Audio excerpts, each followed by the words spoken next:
competing, grinding, doing my thing. I mean, it never ends really. You compete and then you just keep competing, and it's just like, you know, the ball moves on, you know, just keep going. But yeah, it's been good. I don't want to expose a secret on the broadcast right now, but he admitted it on the PGF documentary that we were doing. What did you spend that $20K on? I don't know, you know. I spent it on a few things, but I'm just smart with it. I still got the $20K, but, you know, I've been spending money for sure, enjoying myself a little bit, but no, I keep it all safe. Well, Dean Lister has a fat scratch on his face from a cat, so I'm not going to give it away, but someone might have gotten a really cute exotic cat. Yeah, I'm working on it. I might get a new cat, you know. It's in the process, it's in the works, but yeah, I'm working on it. Coach Casey is the dog, Andy Varela is the cat. When it comes to the future of PGF, I feel like people are really starting to recognize this as the future league of jiu-jitsu and possibly bringing it to the college format as well. We have the 155 season up next. What are your thoughts on that upcoming season? I'm really excited for it. I'm honestly really happy with what PGF is doing. I think it's a big deal, and it's just going to keep on growing. And 55 is coming up, and who knows, I might be able to hop into that division. I don't walk around too heavy, so it's possible, so we'll just see.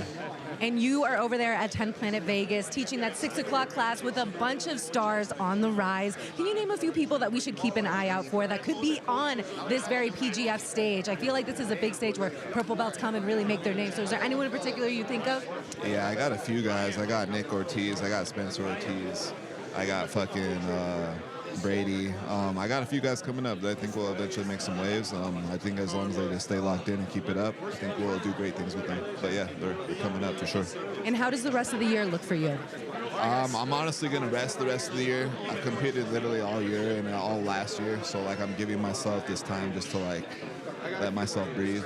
And then next year I'm going to start off strong. I got this tattoo on me that says the Revenge Tour. You know, I took 2 L's against Dante Leon and Joseph, and obviously they're top class, so it's not really that big of a deal, but at the same time I got to get that back, and I got to start this grind for next year. We cannot wait to see you back in action. This is a fan favorite. Andy Varela, thank you so much. Hope you enjoyed the show, and we have a bunch of stars here tonight, so maybe we could talk to a few more at the end of this broadcast as well. That'd be phenomenal. Alex working hard here to close out PGF World Season 7. Always good to catch up with the Ninja. Andy Varela, of course, he took home the tournament prize in Season 6. And, you know, sounds like he's interested at 155, which gets me real excited. Yeah, I didn't see that coming.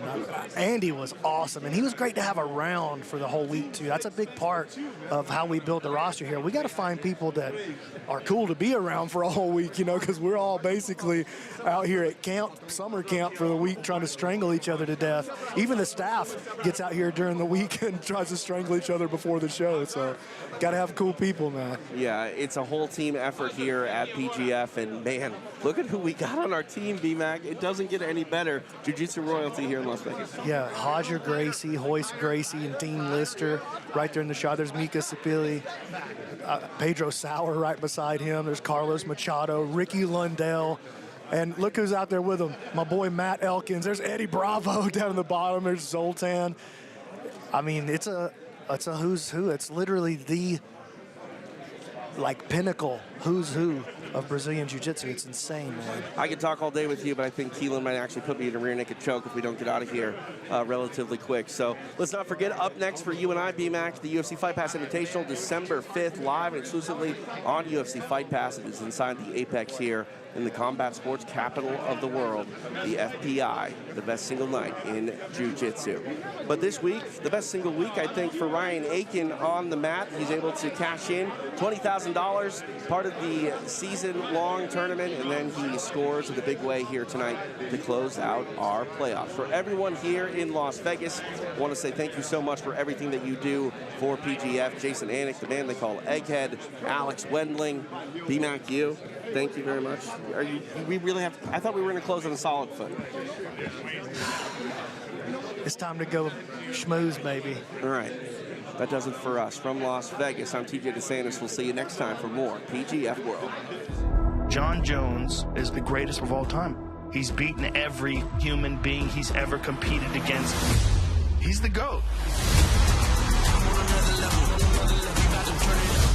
You cannot deny the greatness. We're taking out champion after champion. Most championship wins in the history of this organization. Avoided no one, dominated everyone. The greatest of all time and the undisputed heavyweight champion of the world. That certainly lays the foundation for a bout against the consensus greatest heavyweight of all time, Stipe Miocic. The knockout power is phenomenal, but it's the heart that this man has. He really wants to go down as the best ever. Stipe Miocic, come get a taste. John Jones is back! The greatest mixed martial arts athlete we have ever seen. Stipe Miocic. His success in the octagon has been nothing short of extraordinary. I'll see you at the top. Iron Michael Chandler. He is an absolute animal. This guy has power for days. Charles Oliveira. The most decorated finisher in the history of the UFC. Such a destructive force. The world's most famous arena. Here we go.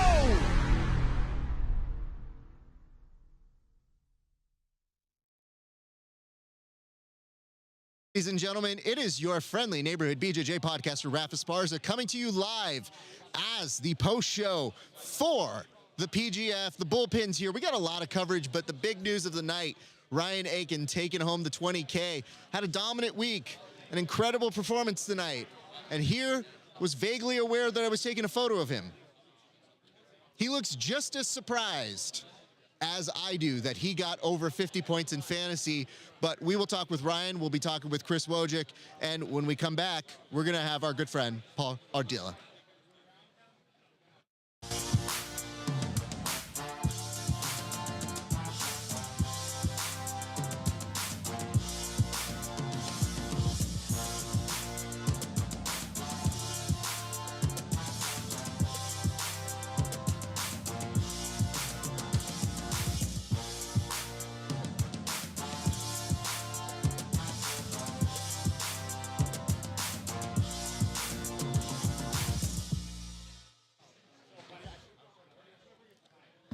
Hey guys, welcome to the bullpen, the official post show for the PGF. I am your cruise director, liaison, whatever you want to call me, bellhop.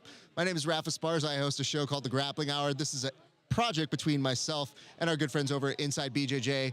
Right now, we don't want to waste any time. We want to get straight to our guest. This man was incredible throughout the week. He's always a world-class performer. And I have to say, near and dear to us here at the Grappling Hour especially, because he was wearing our hoodie all week, and I have to say, that made me root for you a lot more throughout the weekend. But please, ladies and gents, welcome, friend of the show, one Paul Ardilla. Oh, hold up. I see that camera is blinked off. So, Paul, they can't see your beautiful face. I think we're going to do a quick little adjustment here, but instead allow me to talk more great things about you.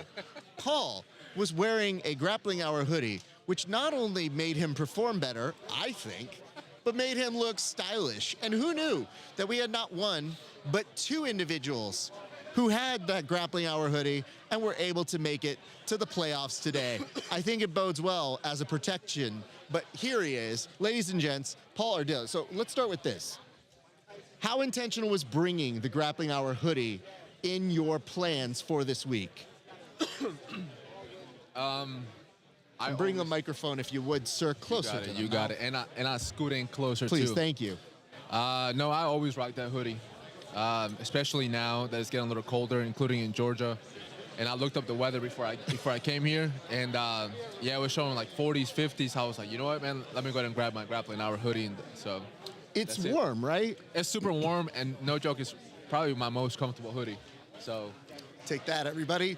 I love the fact that there'd be moments where I'm sitting here with Kevin, and I'd look at it and be like, Paul's wearing the hoodie. Look at that. Look at that class that man has. And he goes, are you just saying this because I don't have one? I was like, you don't support me. He supports me. So I appreciate that. And, you know, not for nothing, but you did an interview with Alex Wendling, and you were wearing it, and I just think, like, that's good screen time. So thank you for that, sir. Of course, man, anytime. All right, let's get to the bottom of this. Paul Ardilla or Ardilla?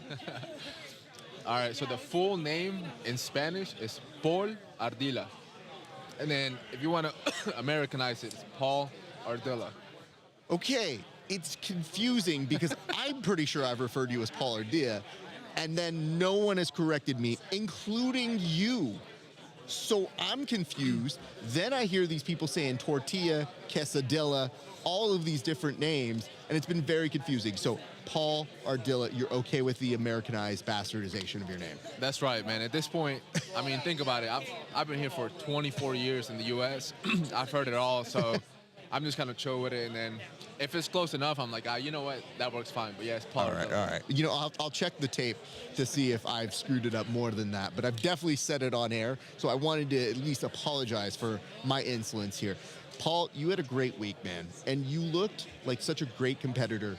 First of all, you were the first person picked in the whole draft proceedings. You told us a little bit that night, but now that you've had some time to reflect, how did it feel that night after you were picked? And then you actually saw your team and you realized, okay, I've got a team, but now you're trying your best to carry that team. Yeah, I mean, sorry about that. You're good, dude. You know, I ate somebody's little Nutri-Grain bar, but you know what, Octavio, do you mind getting him that gelato water over there? I think it was Kevin, so I enjoyed it even more. But no, you know, getting picked first was really nice. You know, I kind of had a feeling that, you know, if you're the first one to go, people are going to be looking out for you more. And thank you. And maybe not want to get in with, you know, too many exchanges and kind of stall you out a little bit. I'm not going to call anyone out, but I did feel that a lot. It's okay. I had a feeling that was going to happen. But, yeah, and then, you know, my team got formed. I thought I had a really good team. Not a lot of subs, unfortunately, until the very last day. One of my other teammates finally, just got a bunch of subs on the 4th day, so. You know, the thing I heard about you was that you were so jet focused on trying to make your team work. Like, you were like, hey, man, I know I'm doing okay on my individual points, but that you were really doing your best to say, like, man, I got to get on the board for my team, not for me. And that's a weird thing because that split happens, especially when some teams go, yeah, we can't make it, so I just got to look out for me. So was that in line with what you were actually thinking? Were you really still trying to make shit happen specifically to your team throughout the week, even when you kind of got the feeling it might be bad? Yeah, I mean, you know, after, I think it was the 3rd day, I started getting a bunch of subs, and I knew who my opponents were, so I knew I was going to get a bunch of subs, and I just looked at the team standings, and you know, I just tried to keep a very positive attitude. I had a feeling that if all of us just kind of stepped our game up, we would be able to kind of just get back into contention of first place. And yeah, you know, I was trying to encourage everyone to just do their best and get some subs. And a lot of times doing is better than just talking about it. So I thought I would go out there and try to get chokes and let it be known that I was trying to get, or kills, that I was trying to get a kill for my team to kind of rally the troops, especially after getting some injuries. You know, I was just, and I love the team component of this competition. You know, I don't know. I like being part of a team.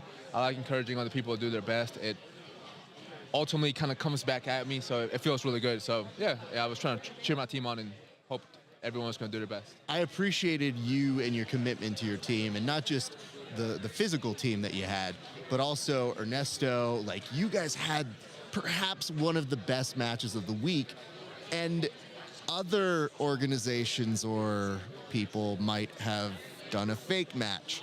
There was nothing that looked fake about that. So you guys put out a great show. What did you guys say to each other after that match? I mean, nothing really. I think we were just, you know, congratulating each other a lot because, you know, we really put it out there.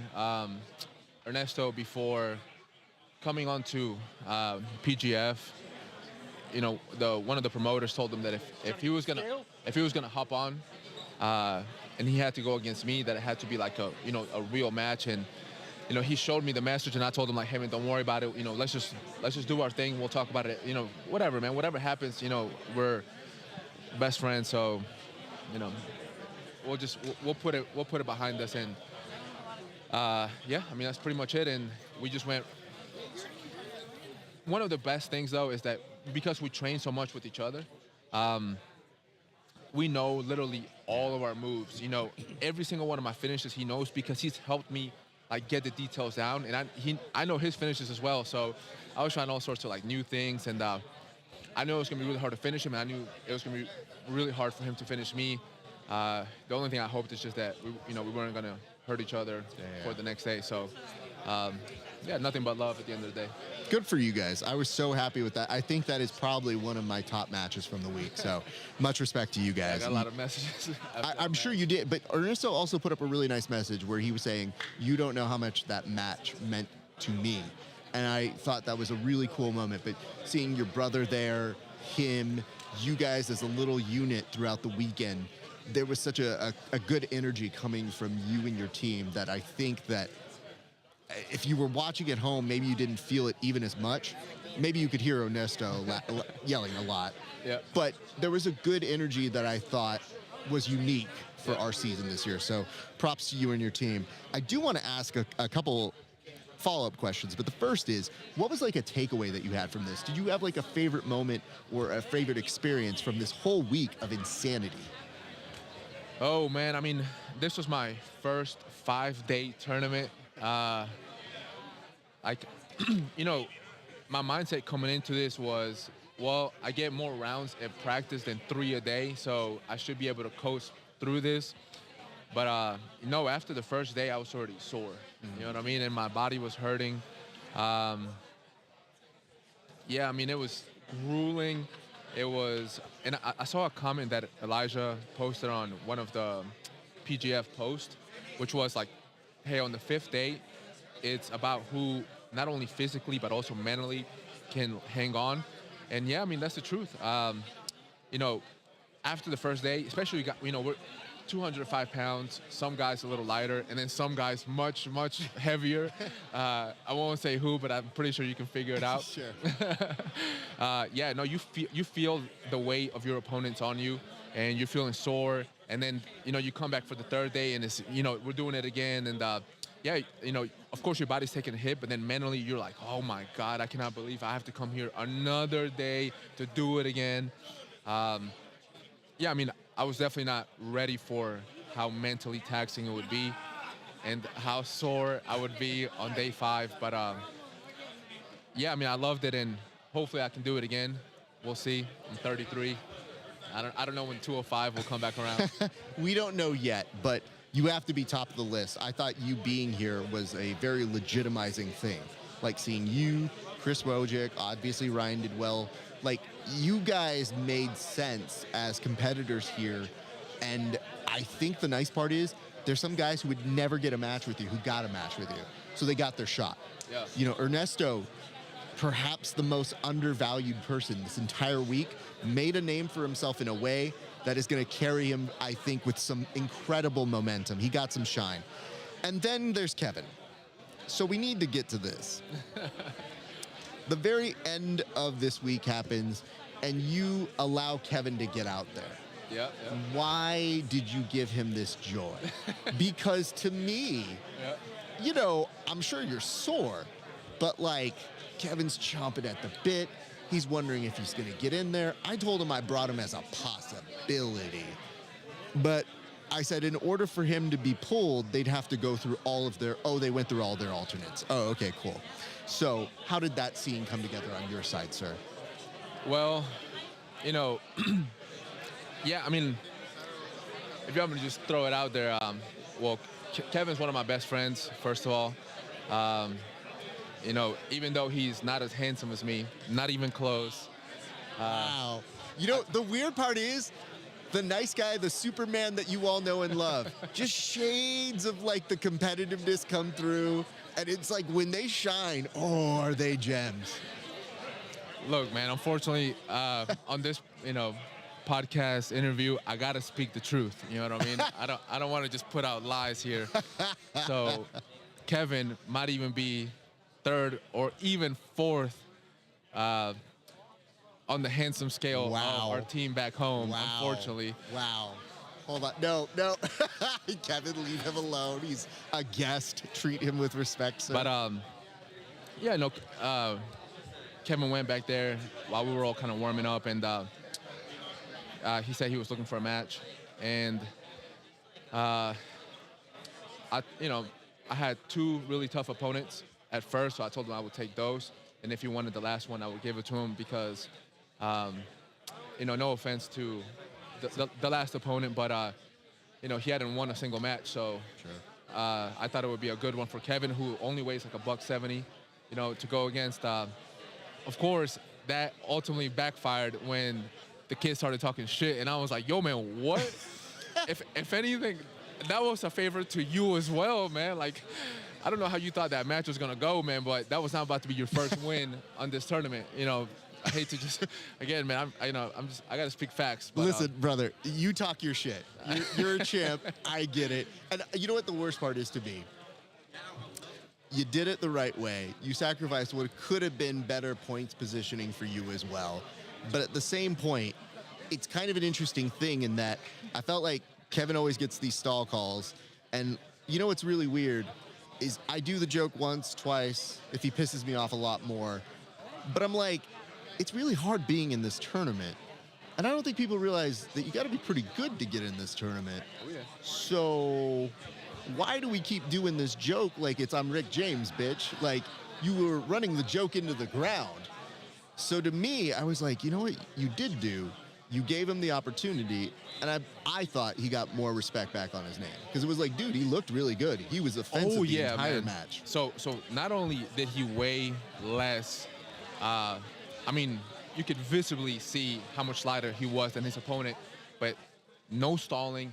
He was in there. He was attacking. No, he did. He had a great match. And I told him, I was like, man, when you're done, that was your match. Because I saw they were doing interviews for everyone's kind of last match. I was like, don't call me up there. This is your moment. You're taking this match. Don't fucking call me up there. Don't say anything goofy. But I had a feeling they might have asked him, like, hey, why are you taking this last match? And I was like, man, just say the truth that you wanted the match. And I think he tried to help me, look better by saying, like, oh, he was hurting or whatever. And then that just gave the other guy, some fire for his little shit-talking spiel or whatever. But, no, Kevin looked amazing. And he was the stalling king. Unfortunately, I think he let his fan base down by doing no stalling and being extremely aggressive and having a great jiu-jitsu match. So, well, we'll make those amends a little bit later, sir. Before we get you on out of here, I have to ask, you as a lawyer, I'm sure you've seen Grappler's Court, a.k.a. PGF Court, a.k.a. Bullpen Court. What are your thoughts on what we're doing now? I love it. I think it's really funny. Kevin has won every single time. This is coming from a lawyer, and I'm not biased whatsoever. Oh, yeah, of course. It's very important. I think my boy Raf is a very neutral judge. But unfortunately, I have to just, from an also neutral perspective, I have to say I think Kevin's won every single argument, unfortunately. From a neutral standpoint. I am a neutral party on this one. Interesting, okay. That's right. So will we ever see you on one of these bullpen courts one of these days, sir? Well, Kevin yesterday asked us if we would do part of the, Well, it was planned. It was planned. It did not come to fruition. That's right. And you guys were going to see my brother Sergio, who's also a lawyer, back one team up, and I was going to back the other team up and, have the help of some, real life lawyers in this virtual courtroom. But unfortunately, it took too long. But he's here, I'm here, and we're always game, and we're always ready to compete. So just know that put me on Kevin's team because we're going to win, all right? Like he's been doing the entire time. Listen, my guy, we'll see what we can do for you. But I just got to say, man, it's always family. I was so happy you were going to be involved. I wanted to see you for a week, and it was always smiles. You were in good spirits, and I saw the work you were putting out here, man. World-class competitor, any rule set, anytime, any place. That's why we love seeing you, dude. I appreciate it, man. Hey, safe travels home, dude. Thanks, man. Paul Ardilla, everybody. Emphasis on the hard illa, you guys. All right. My guys, thank you so much for watching. I believe right now we are going to be going with, what's that? We got Chris Wojcik, who is joining us at the table. appreciate our good friend Chris Wojcik, who the runner-up, undersized, but never underappreciated. Chris Wojcik, how you doing today, sir? I feel terrible. Oh, no. Wait. Ghost of Christmas Future was trying to tell you this. Yes. So how's the seminar going to look tomorrow, sir? It's going to be a great seminar. It's gonna be Everybody's great. going to learn a lot. Everybody's going to learn a lot, and nobody's going to roll with you, right? I'm going to play bottom turtle. Hey, everybody at Newground, I love you guys. Please be nice to this human being. He went through a war this week. I had the most amount of matches that you could possibly have in a PGF season. But did you have the most amount of fun you could have?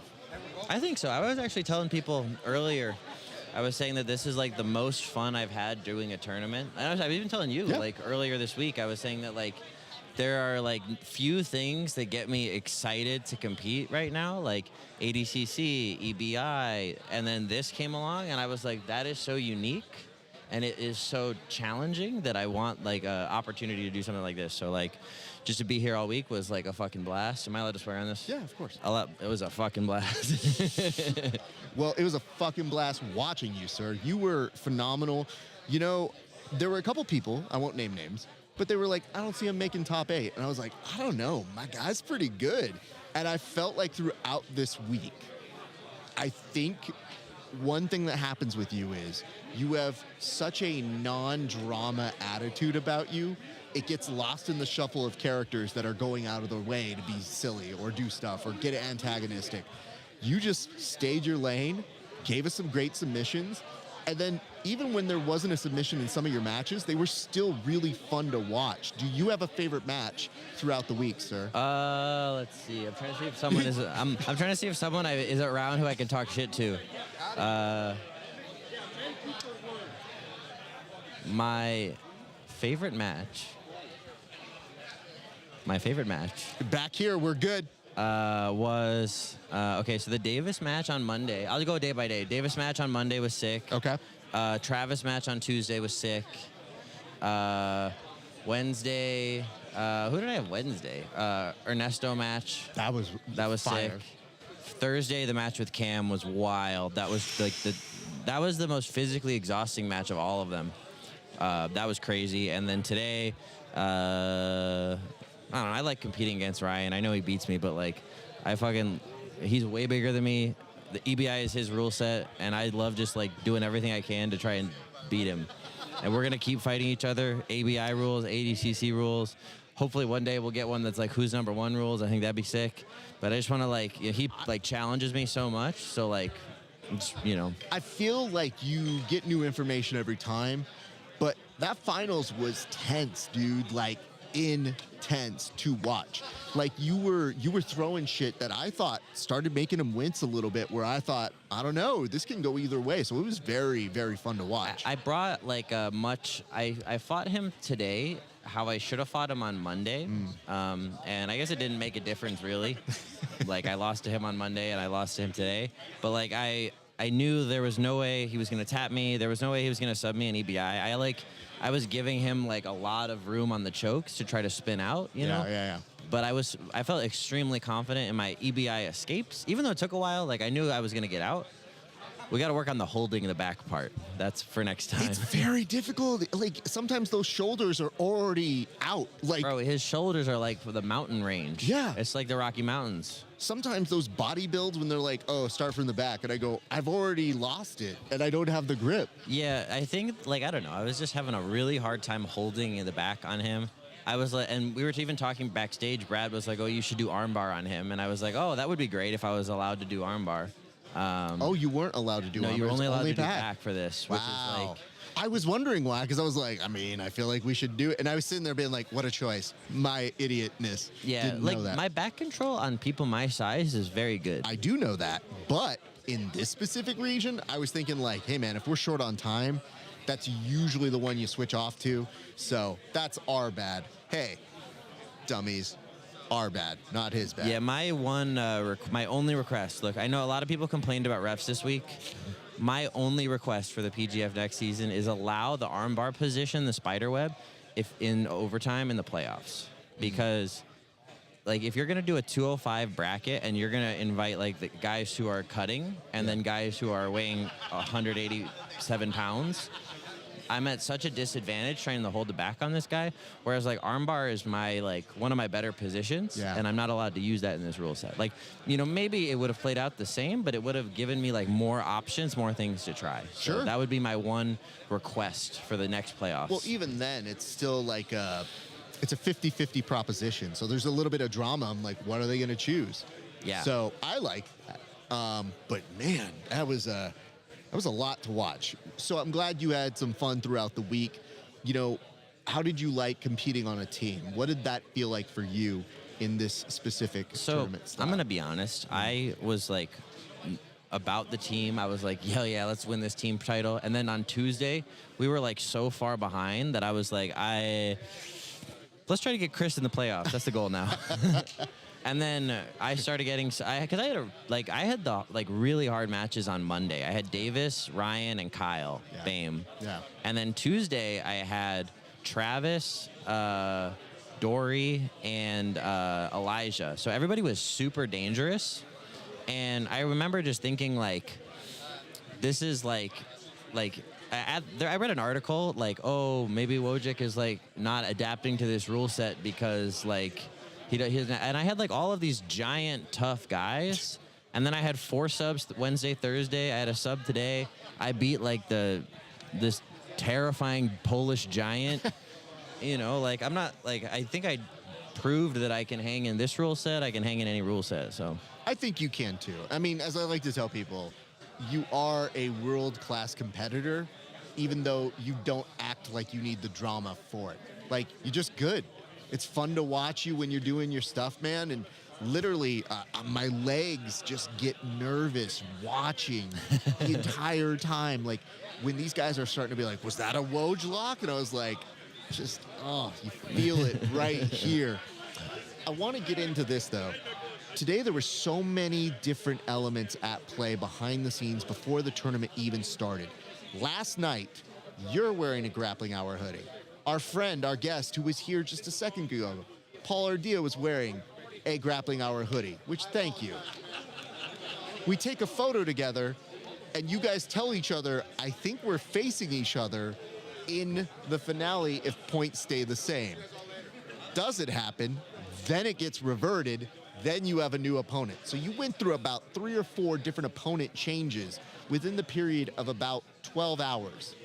How were you feeling going in today with all of those different changes? I really wanted a match with Paul. Like for me, like winning the tournament was a good goal, you know, but I just want to like compete against all the best guys and like try to beat them, you know? Yeah. So like I never had a match with Paul before. So I wanted to have a match with Paul. I already had a match with Ernesto, so I was like bummed that we had to have another match. Not like no disrespect to Ernesto, but it's like we did this on Wednesday, and now we're gonna do the same match. You're not gonna learn too much new shit, you know. Like I caught the same submission just on the other side because we didn't really he didn't have enough time to relearn tactics. I didn't have enough time to add any new shit, you know. So I wanted a match with Paul, and then, you know, I ended up not getting it. And then one thing I wanted to add about the team thing was our team was like in last place going into the last day, and me and Marcin had a hell of a day, and we finished second, and then I finished second in the tournament.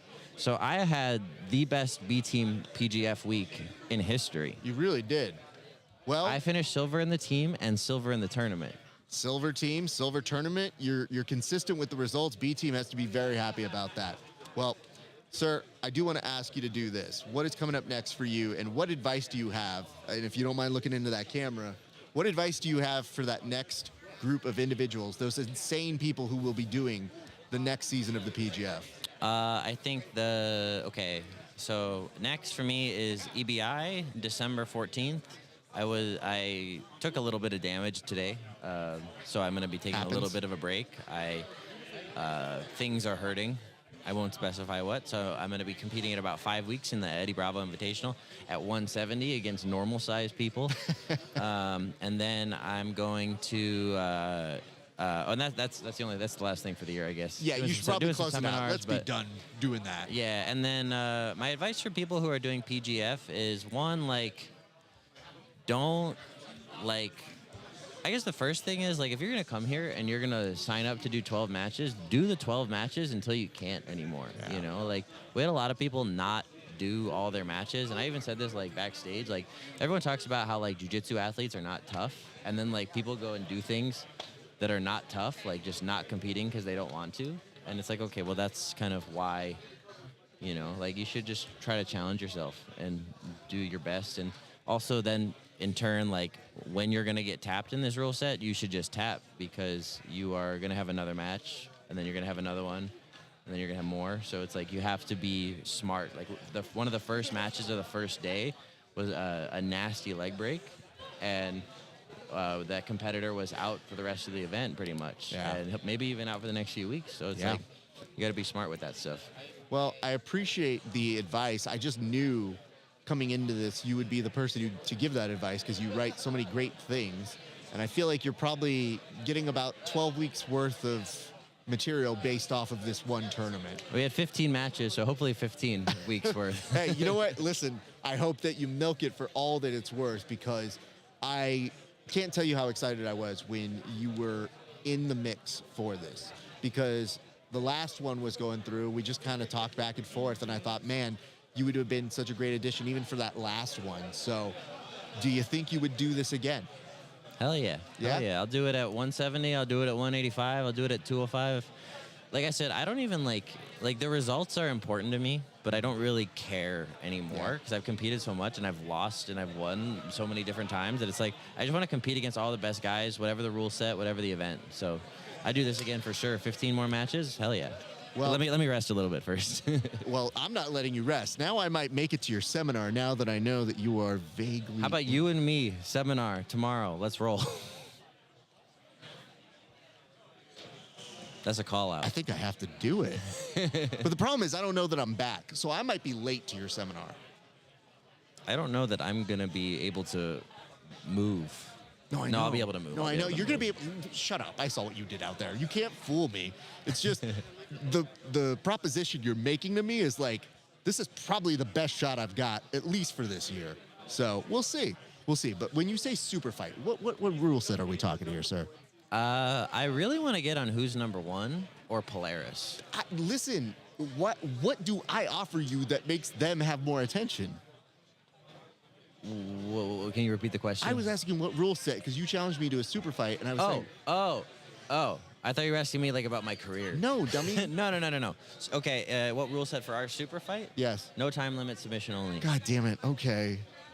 No, I'll pick the rule set tomorrow, and I'll tell you. I don't think people have enough time to watch me just get worked and then be like, I thought this was going to go for 10 minutes. Nah, man, fam. He's not that broken. He's milking it good. Chris Wojcik, I appreciate you, sir. Great overall week. Like, fantastic stuff, top to bottom. You're always fun to watch. And if we're being real, in a world filled with insane people who do our sport, it is always refreshing when I see you, because I know I can just talk to you like a regular human being, and that's so wonderful and comforting. So I think I'm going to go ahead and let you get on out of here, sir. Thank you. Appreciate you. You have a great rest of your day. Thank you. Man. Guys, check out the Grappler's Diary on Instagram and Substack, and check out my DVD, Don't Stand Up, and my other one, Woj Lock the World, coming soon, and have a good night. All right. Thank you so much, Chris Wojcik, everybody. All right. We are going to right now bring on the big man, the champ, the gentleman who has been running the show. He's having some nice words in back with his finale opponent, but the big ass championship is making its way onto the table. I mean, how heavy is that thing, Keelan? It's pretty heavy. Like, if we were to make an estimation, how many pounds? 15 pounds? Good Lord. That's like, that's a big weight. Like, you got to work out just to be able to do that. Fortunately, the person coming up next here in just a second should be able to lift it very easily, as he was also able to lift a lot of my fantasy team throughout the week. Ladies and gentlemen, please welcome to the show your champion and a gentleman who performed incredibly throughout the week. One, Ryan Aken. Ryan, how you doing, sir? Good. Do I need a headphone? You don't need them. Okay. You're good. Do you mind pulling up the seat a little bit right to that microphone? Sir, how are you feeling? Dang, that championship looks great. Congratulations. Caught in 4K. In 4K, indeed. Yeah. I want to ask you, man, You had such great momentum going throughout the week. What did it feel like today to finally accomplish the solo version for yourself? That was incredible. You know, I've been trying to keep that vision for like, I knew that I had it in me to like win this, like when I first accepted that I would do the PGF for sure. But like this past week, it's been really hard to like hang on to that vision, knowing like watching other guys get injured left and right, and trying to like avoid injuries, but also having to get the points on the board.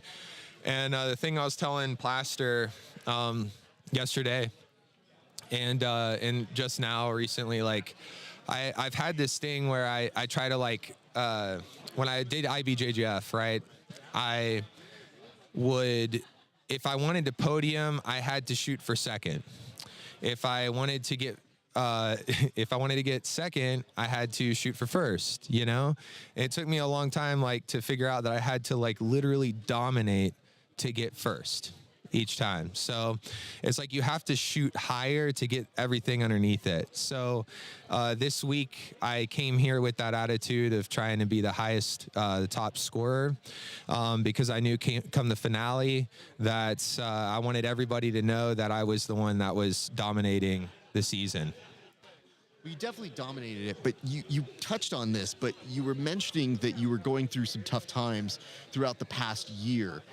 Why do you think that was hitting you while you were here specifically, or were you able to push through it before you were able to get to the PGF? Well, I mean, it wasn't really just the past year. Like I remember when I was coming up on 30, that I was like really, that was the tough one for me. That was the black cloud. I had a black cloud in my life before I left Alliance, and then that was like removed, like the clouds parted, you know, when I went to 10th Planet Atlanta and when I won CJJ, it's like, oh shit, like there's this whole world I can still conquer, you know? But then when I was coming up on 30 and I'm training with guys like Kevin Beering and David Beretta,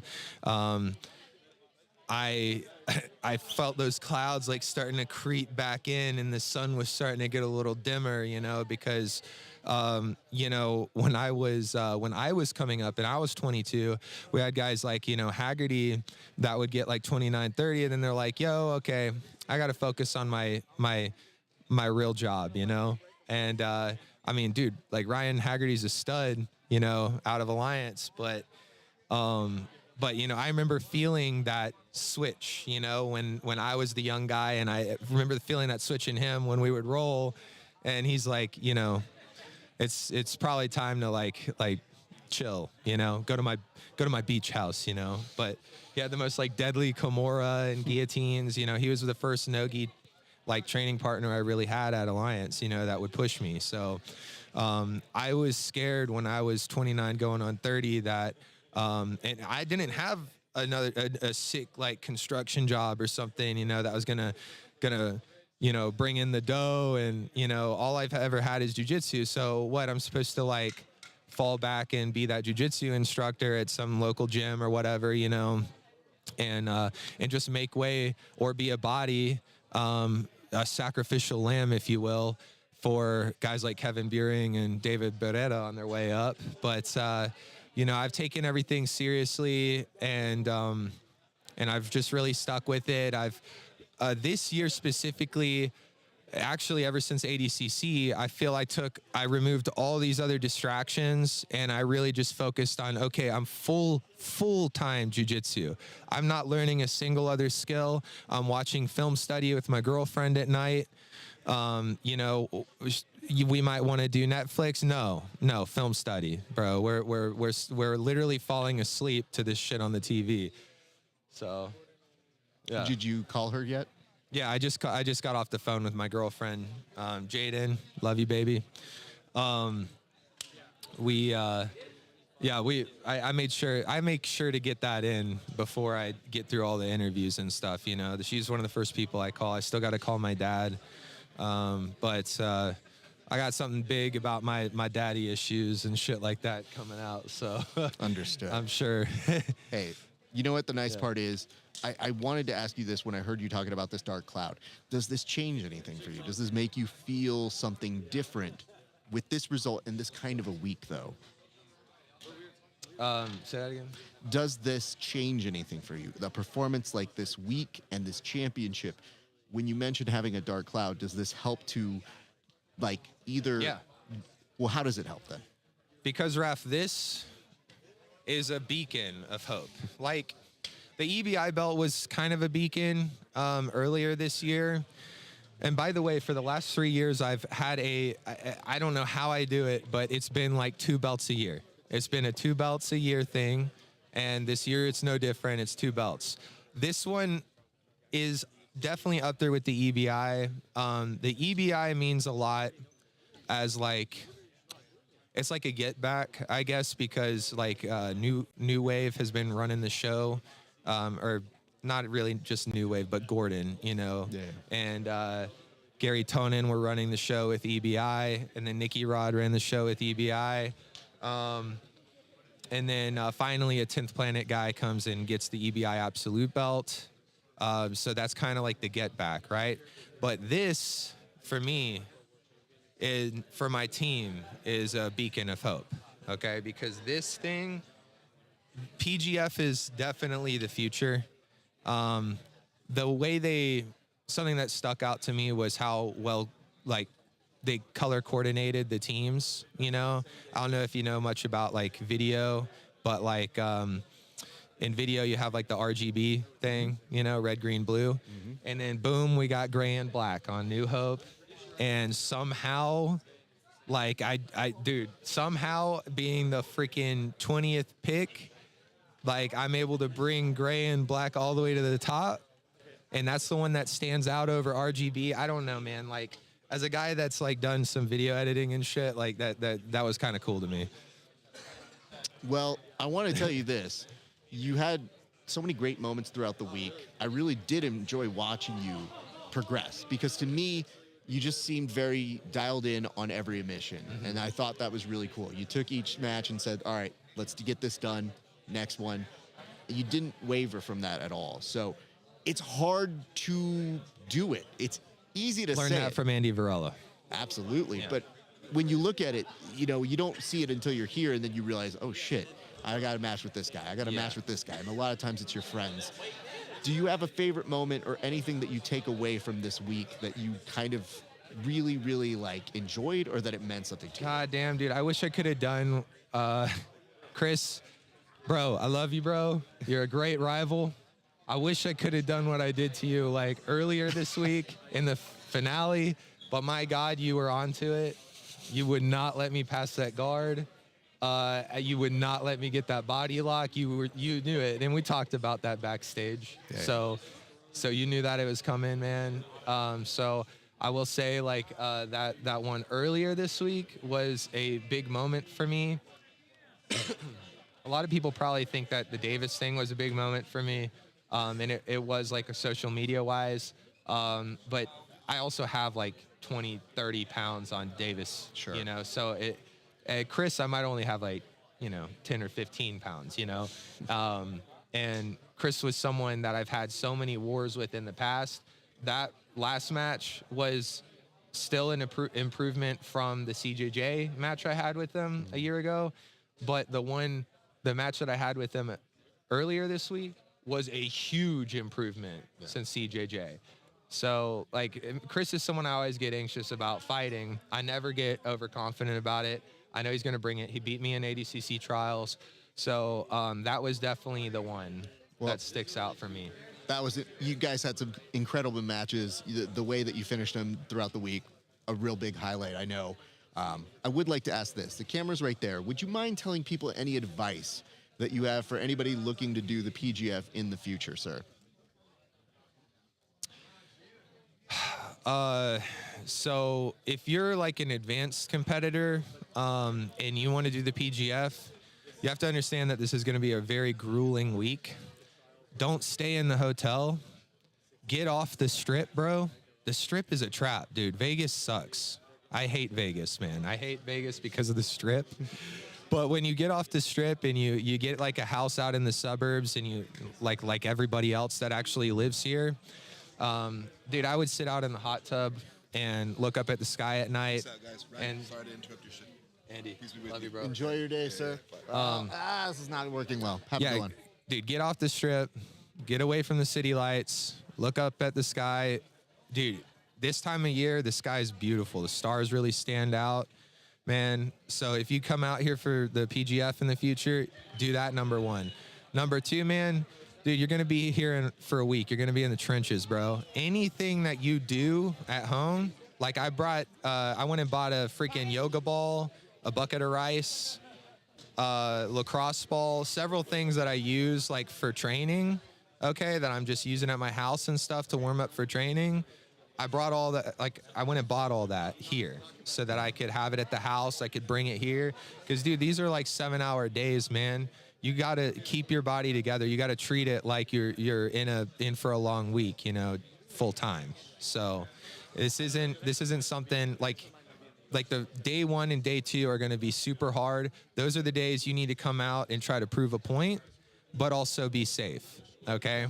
And think about what's going on for the rest of the week. You cannot get injured on day 1 and 2. You can't. You can't afford it if you want to win this. If you do get injured on day 1 or 2, you're going to end up being one of those guys that ends up staying in the hotel, probably smoking weed with everybody, getting food poisoning or some shit, you know, and, you know, then you're fucked for the rest of the week. So you got to keep it together. You got to act like a professional. And yes, the $1,000 probably is not going to cover it. You got to get a place off the strip. It helped a ton. I think that's some worthy advice. I want to tell you this, man. You were incredible throughout this week. I hope you take all of these memories that you have, because when times get tough, you can remember that when you were locked in like this, it was an incredible performance. So yeah. I hope that you recognize that and that you can share that with your team. Dude, I'm glad I got this one in, because this was probably the easiest one that I could possibly have. It's only just, like, no pun intended, but it's going to get harder from here, I'm sure. It's like, dude, tougher and tougher guys are going to come in here and each year, and it's just going to get harder and harder. Your champion, everybody, Ryan Aken. Congratulations, Boom. brother. Let's go. That's Thank you, Ralph.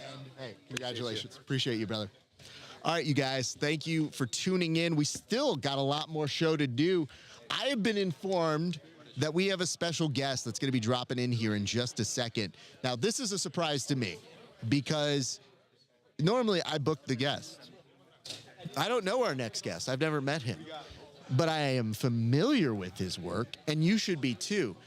Not only a pioneer, but an incredible ambassador of our sport. Him being here is a truly, truly amazing moment, and I have to tell you this right now. I never thought I'd be doing this interview, but let's go ahead and take a look at the OG, Wojcik Gracie. How are you doing, sir? Good, thank you. It is a pleasure to meet you. Nice to meet you. What brings you to the PGF? Well, first my cousin, Heather and Zoltan, they invited me over. So that's why I came over. What did you think of this whole thing? Did you enjoy the matches? It was a new experience, because I'm not much of a tournament person. Mm-hmm. So to me, it was a very new experience. It was a fast pace. I like it. I like it. It was a fast pace. So the guys were all trying to go for submission. They can't stall, just get across side. I heard a couple of times they're saying, how they say when they're stalling, when they're warning. Warning. So warning. The shot clock. I was like, wait, that was fast. It was like 20 seconds, warning. You got to move. You got to do something. Did the shot clock kind of get to more of the core essence that you love about jiu-jitsu, or specifically competition jiu-jitsu? For competition jiu-jitsu, it's different than if it was an MMA match. It's a totally different game. So, but for competition, makes a fast pace. Very nice. Were there any people that stuck out to you? Did you, obviously Ryan Aken, we just talked to right now. The champ looked very solid all day. The guy who got second place. Oh, you like Chris Wojcik? Chris. What did you like about Chris Wojcik? He was the underdog. He was the smaller guy. And to get to the finals in a heavyweight division, man, is up to 205, right? Yeah. And Definitely didn't look 205. Yeah, I was like, as soon as I saw him, I was like, dude, how much do you weigh? He's like, shh. Let's not talk about it. I was like, all right. You know, I mean, I got to cheer for the little guy. Game respects game. That's how it works for you. I mean, it's not a big surprise considering all that you did when you were paving it forward for us to be here, you know, when you're doing all the work of the UFC. It wasn't me that did it. It was Jiu-Jitsu that did it. So people didn't watch me fight because I have a beautiful face. They like it because of the technique that they saw. I respect the position you have, but as somebody who grew up with this, I cannot say this without saying your role and what you did for it. I was the one that represent, but That's it fair. could have been anybody in my family. I mean, very also possibly fair too, but the fact that you were one of the first as a pioneer is so important to all of us. And you know, it's very funny. I remember being in a living room watching you compete. When you're a little kid, right? Well, you know, I'm a little old. You better not say that. No. I'm a guy. No, sir. I would never say that. But the thing that you said about Chris is what I said about you when I'm watching that, because I said, like, I just connect with you. And I felt like that might have been the thing that you had with Chris. And that's what a lot of people out there, when they saw the first UFC, they were like, oh my God, the smaller guy is able to defend himself and subdue opponents bigger and stronger. So they saw the technique. I tell people all the time, you never saw me fighting. You saw the technique. That's what impressed everybody. That's so true. So what do you see the next evolution of jiu-jitsu being? You've been there for so many different things. You see where we're at here. Where would you like to see us go? If I had that crystal ball, I would be playing the lotto, my friend. I mean, I understand that, sir. It's just, whenever you have somebody who's seen more than you, I think it's important to try and learn what it is from their perspective. So I just love to know, where do you think you'd like to see the sport grow or go in the future? I mean, martial art in general was made for self-defense, not to score a point. Any point that you put a point system, people start to play with the point system. You see, so it's like a martial art in general. I'm talking about all martial arts. They're not made to score a point. So soon enough, the guys will figure out the point system, how it works, and they'll go around that. So it's always, they're trying to figure out a way to go around the point system, and we're trying to figure out a way to take the point system away so they can go into battle. Understood. I've always wanted to ask you this, and this is not perhaps related to the PGF. What is the best advice you ever received for your jiu-jitsu? My father used to say, don't walk in to win the fight. Walk in not to lose. Because I was fighting guys bigger, stronger. So he said, don't think about go over there to beat him. Go over there and don't lose to him. If you don't lose, the question is how you're going to win.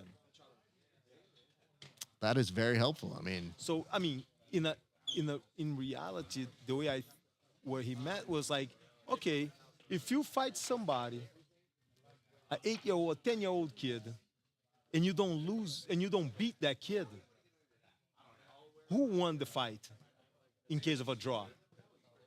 You see? Yeah. So you're bigger, you're stronger, you have to beat him. If you don't beat him, you automatically lost in my eyes. Yeah. So the lighter weight, the smaller one, would have won. So it's like the heavyweight in boxing have to knock out the lightweight. If the lightweight goes 12 rounds and don't get knocked out, it's like, man, I'll give the victory to the lightweight boxing. I thank you for that. It's one of those things that I wonder about individuals who have done what you've done. You've seen so much, getting those perspectives and kind of putting that out there. I think that's really cool. Conversely, what is the best advice that you've given and passed on? Because this is such an art that requires us to pass on. In a match like this, or even a fight, I tell them, I told a couple of the guys in the back, the girls, I told the girls, like, it's not a match. It's another training day. And it is. Your coach is just bringing a new sparring partner for you. There's a couple of people extra watching. There's a few more lights and cameras. But it's another sparring day, another training day at the school. So look at it as another training day. it's good perspective because sometimes they overblow it or they think it's a fight, yes, and it's not a fight. It's a different thing. Match. It's like, oh my God, this is a match. Everybody's watching. Dude, it's another training day. It's another sparring partner, a new sparring partner that the coach is bringing for you to test your skills. I'm also curious about this. Are you able to watch jiu-jitsu and enjoy it, or do you? I enjoy it tonight. But do you also, as the instructor, the long amounts of brain that you have, are you also thinking like as a teacher or student and like, oh, man, I wish I could do this? Kids, I was impressed with them. Fucking so agile, so fast, and if you blink, they catch it. Yeah. Cannot blink, cannot relax for a second. It looks like such a short amount of time. It's only 10 minutes, but they're 10 minutes full on trying to catch you, and so you can't breathe. You can't relax for a second. You cannot, I'm going to relax. No, you're going to get caught. I mean, you saw it especially with Chris, with both Marcin and with Ryan, that size difference playing a role and so breathtaking. And then maybe he's got that leg for a split second and it looks a little rough. You see it go back and forth. It had a beautiful ebb and flow as I was watching them go back and forth. And it looks like nothing, but it's fast. Oh, yeah. If you relax for a second, like I said, they're going to catch you. Yeah. Well, this is good advice because tomorrow Chris Wojcik is giving a seminar at my school where I am a student at. And he's like, so are we doing a super fight? And I'm like, brother, didn't you get enough matches out here? I think you're good. And I was like, well, just tell me the rule set we're doing. I might be busy then, sir, but he is such a nice guy and one of the best writers in all jiu-jitsu. And Ryan, of course, has a dominant week, looks incredible. You know, you were here tonight, obviously, through family and interest. Do we see you in the future coming back to the PGF by any chance? Of course. Well, I just got to say, I think it's pretty cool that you would come and you would see the next generation because it was nice to watch. For us, obviously, the reverence we have for you and your spot and just having that here was just a great moment to see you talk to the crowd real quick. So we are so happy and thrilled that you came here today. I don't want to take up any more of your time, but I want to tell you, we appreciate you, sir, and we look forward to seeing you back at the PGF in the future. Thank you. Please enjoy the rest of your night. Thank you. It's great to see everybody. Good Lord. What a moment. All right. See, this was a surprise to me. They didn't tell you I was going to get to interview you. I was like, these other kids, get them out of the way. I got a legend here, everybody. Nonetheless, we now can get to a few things. We can get some housekeeping in order. We're going to get our panelists and friends joining us here in just a second. But if you're still watching with us, be in the comment section. We got a little bit of show left to do, and we got some recapping. But, man, what an incredible thing to see here. I'm joined now by the handsome one himself, Kevin Sherrill. Sorry, as Paul reminded me, the less handsome than Paul, Kevin Sherrill. Solid 7. Mm-hmm. Do you have any response to that? I was waiting until they put me up on the screen. Okay, go ahead. This man ate my fig Newtons. This is bullshit. It's not a fig Newton. It's a fig bar. Be very clear. Yeah. Until they're a sponsor, it's a very. Why are you trying to rob Isaac Newton of his inventions, man? Yep. Of course, that's how that credit went. from him. Egg. We're gonna get here in a second to the board. Just the last topics that we need to bring up. But how are you feeling, man? You were putting in a ton of work with Jason Anik over at Fantasy Island. How do you feel after crunching numbers for an entire week's worth of event? I feel amazing. Such a blast. I mean, when we got TJ into the commentary booth, that was just, having such a professional there, driving the bus, improved us so much.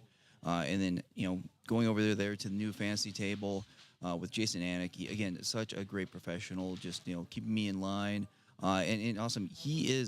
I told him, he's a demographic. He's somebody that's new to jiu-jitsu. If you find something interesting, just pull it out, ask the question, let me know what you think could be interesting for stats. And I think we had a really great rapport. And it was fun. It was a lot of fun.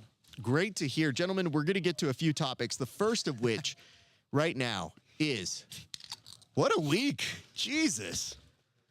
What a week. I like, my brain is starting to come down, but I know we need to talk about the things. I'll ask you first impressions. What stuck out to you about today's competition? I'll start with you, Kevin Sherrill. emotions running hot. That was very evident. We had a lot of like high intensity matches. I'm sure viewers at home saw me and other coaches getting involved, supporting our guys. I mean, when there's 20K on the line, everybody's excited about it. I think Kaya put on a great performance. Vanessa, credit to her for coming out here. She gets that stall call and knows what she's doing. Immediately drives up, tries to wrestle up through the guillotine. That takes some grit. That's MMA fighter stuff, man. Jiu-jitsu guys will just take the stall call. What a week, man. What a week. Egg, what stuck out to you from today's competition, sir? One, I mean, just Ryan Aken proving why he was number one. Just dominance out there.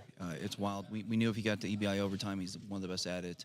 But Kevin kind of stole a little bit of my thunder. I was going to say the ladies, because both those matches were fire. Just everything. I think also seeing that the Woj lock was the most dangerous weapon there was during the season. Brandon said that a number of times, and yeah, people, if he put his arm around somebody's ankle, they were running fast. But yeah, it flowed well. Seeing all the stars here, it was amazing. Do you know that he challenged me to a super fight tomorrow at that seminar that is at Newground?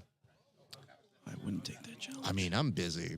Is essentially what's coming down. Couldn't make the date. The worst part was I asked him because he was like driving home a deal. And anytime I speak with these gentlemen about a deal, I legitimately go, what are the terms and conditions? And he goes, what? And I go, what rule set? And he goes, well, I'm trying to get on Polaris and I kind of like this. And I go, no, dummy, for us. And he goes, oh, submission only, no time limit. And I was like, what is wrong with you? I was like, first of all, yeah, of course he's going to cook me for 10 minutes. Yeah. But not just that. It's like, didn't you grapple enough here? Like, shouldn't you be done? You don't need he's going to feel like he got hit by a car tomorrow. I think he should take the match. But that's the reason why I entertained it. If you look at the footage of me, you see me do the calculation of like, this has got to be the time. Because any other time and he's healed up. Yikes. But what a week indeed. I would tell you this, though. I felt like the people that you saw that were incredible performers, your Paul, your Ryan, your Chris, your Marcin, they delivered for us so much throughout the week, and it didn't really surprise me that they would make it into the Final Four. 3 out of the 4 of them I kind of predicted from the initial get-go that I thought they had a shot at being the Final Four. Marcin was obviously the biggest surprise, but if you were watching any of the coverage this week, it was not a surprise. You saw him being a monster. A lot of the guys were afraid of him, and with good reason, because he did send home a competitor very quickly that is a high-caliber individual. So that's great. And then you saw the other stories emerge. Ernesto, incredible respect on his name this week, like made a star of himself from his performances. And then looking throughout the rest, like, we saw so many different changes in this lineup, and yet it was still fun and compelling to watch all the way through. You had Nathan stepping up when he thought, maybe I'm just going to take this one off. I'm going to sit in a nice golf polo, but instead came in at last minute to be a replacement. Davis Asari, of course, could have easily sat this one out, but came in like a monster. So it's that, and of course, Elijah still sticking it out, even though I'm pretty sure Body maybe didn't want to do more matches, but came in and gave us his last match today. So an incredible week. Why don't we go to our second topic right now? Our second topic is, well, what did we learn, kids? It's been a long week. I think it's important to go over the things that we've learned. I'm going to start with you, Egg. What did we specifically learn this week at PGF Season 7?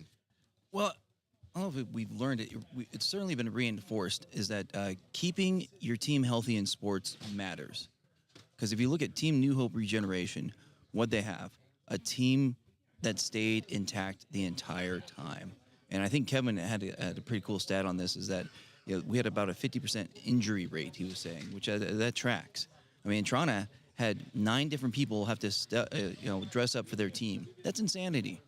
But Team New Hope Regeneration, which may be aptly named because of what their team is, stayed healthy the entire time, and it mattered. They didn't have to worry about reserves coming in there because, some reserves killed it. I mean, in Toronto's Abe, he came out and got a sub that first day, amazing. Chris Olivo got a sub that final day, phenomenal. But by and large, when the reserves get in there, man, those regular guys lick their chops, and they're looking to score, and they more often than not do. So if you can stay healthy, that matters. Thank you for that. Kevin, what did we learn this week at PGF Season 7? I was going to say that massive size difference in weight gaps are like really dangerous and hard to overcome on the PGF, but then you've got Chris Wojcik in the final. You got Ernesto Rivera doing fine. Does weight not matter? Did we learn technique is over everything? No, that's ridiculous. Keep your team healthy, guys. We need more alternates is what we learned. We need about, I don't know, 20 of them, a whole secondary roster. As the PGF gets better, as more skillful guys get in here, as more money gets involved, I feel like it's going to get a little dicey out here, man. Maybe we need to keep some people in the wings. I don't want to have to keep, popping the suit off when I'm doing it when I'm 45. Let's fix this, man. Let's get a 50-man roster. Draft them the whole way through, bro. Yeah, I want you to organize that specifically. I'm pretty sure if you talk to our assistant GM, Drew, oh God, 28 is hard enough. Yeah, he's having a panic attack at just the mention of a 50-man roster. But he's somewhere hyperventilating right now. Very good on that. There's also an element of what did we learn that I kind of wanted to bring out that will showcase the statisticalness of one Kevin Sherrill. We're going to put up a graphic here, but before we do, I must preface this. I have not double-checked these figures, so I cannot report them for statistical accuracy. I also have not double-checked these figures. Jesus I did them Christ. once. They're done. That's not how statistics work. Nonetheless, go ahead and show the graphic. And Kevin, walk us through what it is we're seeing here today. Right. So I have this stat that I personally started messing with during my time in the PGF, where I started looking at your individual plus minus. So you can do it over the course of a season, but I really think your per match is a lot more helpful, especially when you have as many alternates in. What we do is we take out the team points that you're awarded throughout the season, and I start tracking who gave up points to other teams. So it's a basketball and hockey stat where they track the score differential while you're on the court and while you're off the court to see whether you're adding points to your team or you're a liability. So you sit there and you break down. 0 is when we go in, you're getting a draw. We can expect a draw from you. Now, it doesn't necessarily indicate the action that these people go through. Like, to point out, you have guys like Jacob Howarth with a 0-0 plus minus, and you have Davis Asare and Adam Bradley with a 0-0 plus minus, which means Davis Asare went in there and took 2 breaks and got a kill. He evens out, but he had a very different experience with that than Jacob Howarth. But it does boil down to, are you a liability or are you adding points? And over time, you can bring your score closer to 0. I want you to call your attention to Ryan Aken's plus minus, because good Lord, man. Just start looking at any 2 other guys that you think are good. We'll say Kyle Baim and Elijah Carlton. They combine for a +3. When they step out, when one of them steps out there on the mat, we'll say, Kyle, you can expect 2 points from him. Obviously, that's averaged out. So it's, in a couple of matches, you get a chance that he's probably going to get a break. That's a good score. Kyle did well. Elijah, the king of the PGF, has a 1. He was in the playoffs. He contributed to his team and has a 1. Ryan Aken is worth any 2 other guys other than Marcin and a handful of the other ones. Really impressive, man. And then you have guys down there like, unfortunately, I have to give a nod to Jack Bidwell, because he came in for 3 matches, and I believe he had Ryan Aken, Marcin, and Chris Wojcik. Yeah, he was in for exactly 3 matches. So you see the minus 5.67. He's close to giving up a kill every time he steps on the mat, just for this season, because that man had the worst draw I've ever seen in my life. Kevin, but seriously, look at that. Other than Marcin, honestly, any other 2. Because even Kyle Baim at 3 with 2 and Paul Ardilla at 4, you put 3 or 4 together, you're still not Ryan Aken. Yep. Good grief. Insane. It's the number of kills. The number of kills Ryan Aken was able to get you, because there were guys he went to a draw with. But when he had a chance to get the kill, he went after it. He made that joke during the season of, I used to be bad at the head and arm, not anymore. Yeah, clearly, man, clearly. Yeah, I say he wasn't good at the rear naked choke, and then, he rear naked choked Chris Wojcik during the season. Oh, yeah, okay.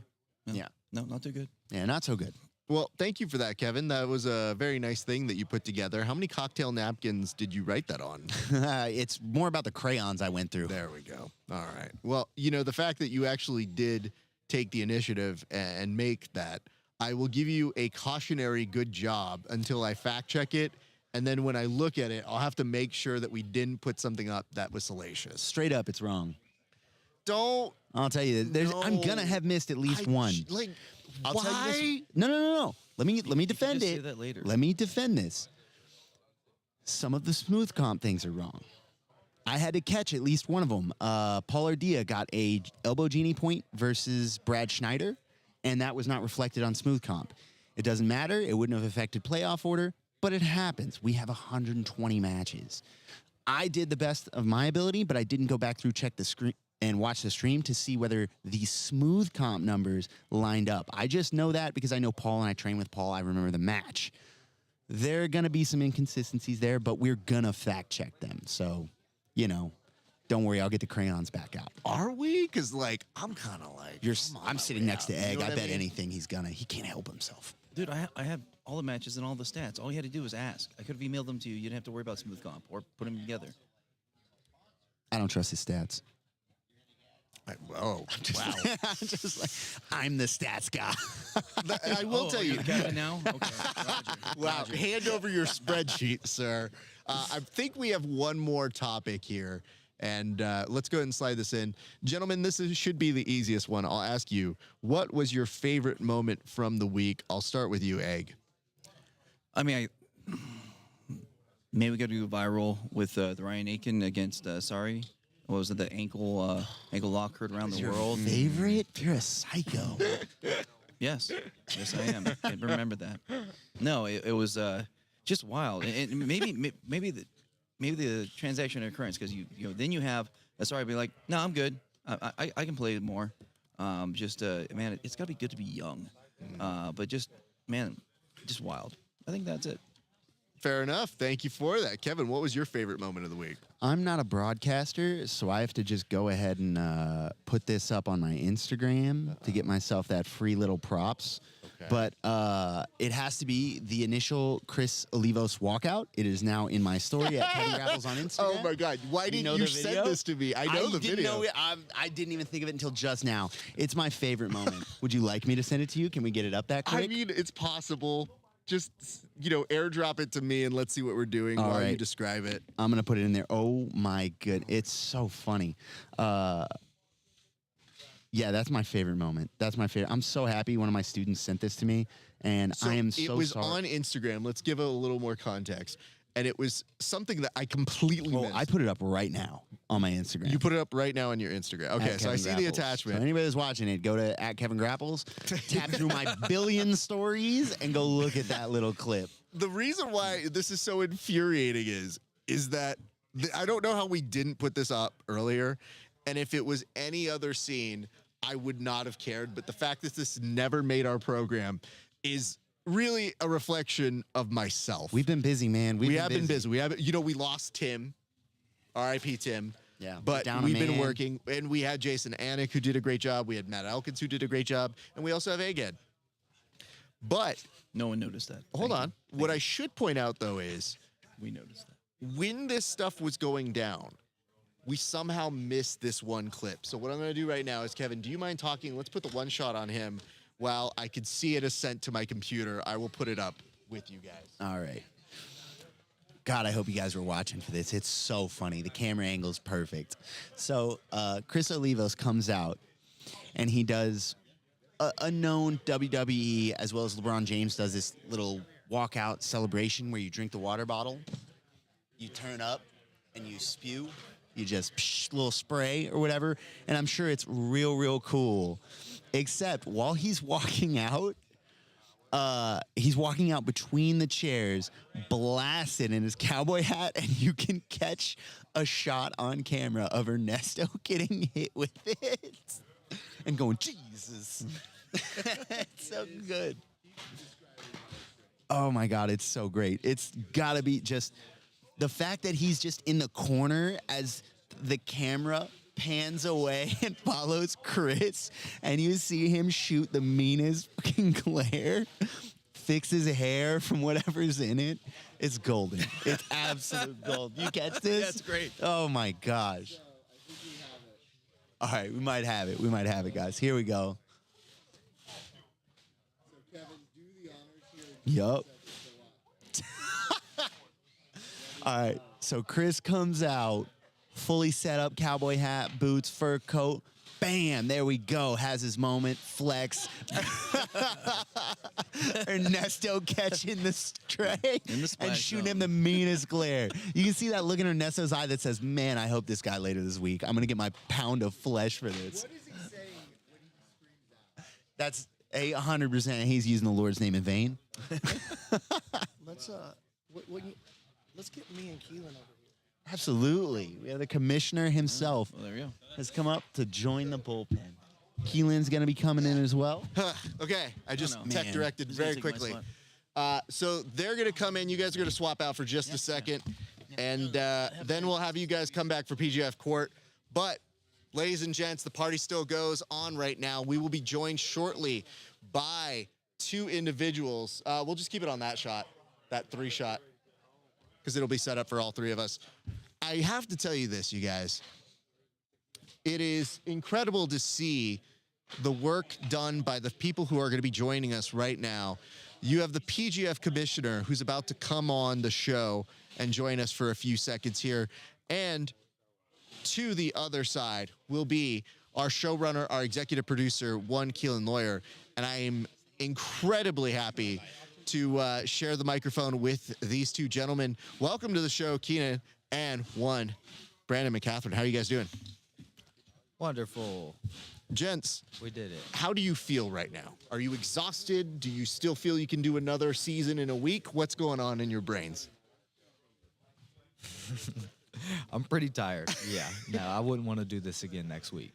I would say this. I saw Keelan today, and we were in the middle of training, and I saw he was like mentally checking out. And I go, let me just grab a quick roll with you because I know you got to go back to work because I got to go back to work.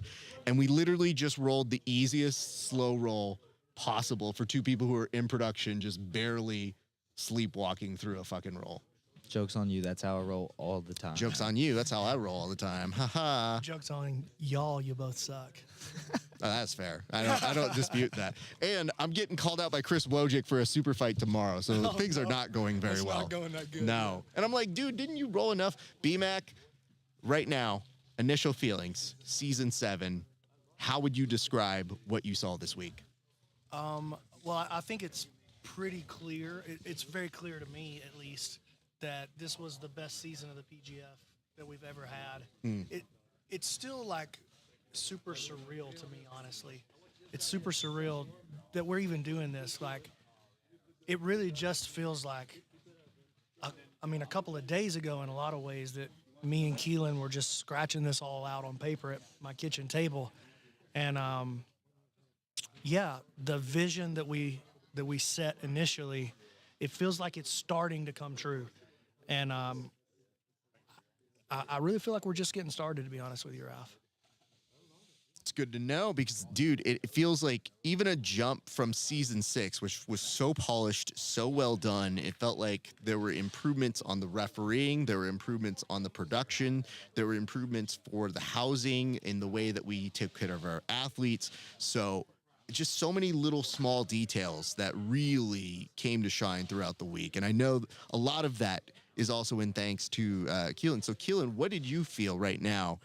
I know as a production guy, it's not done until it's done. So you and I are very much in the mode of, we'll see what it feels like. But what does it feel like right now for you for this week? It definitely feels like this was the best week. I would agree. Just from the production standpoint, I feel like the streams were really good. I hope everybody was able to watch on YouTube, and the audio was good and the video was good. Not much lagging and dropping out. I feel like this was the best week of the PGF so far. More to come, more progress to make. The notes were taken. we'll go back to the drawing board and come back again even better. I know. Hard to believe. How could you? We're going to do it. I want to ask this before I get to where we're going. So think about that for a second. But what were your favorite moments from the week? I'll start with you, BMAC. Well, it had to be when I was asleep this morning and I heard a knock on the door, a little rap, tap, tap on my chamber door. And I was like, who is knocking on the door?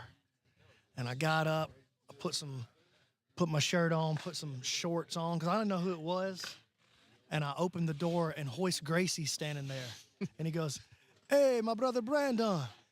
And I said, hey, man.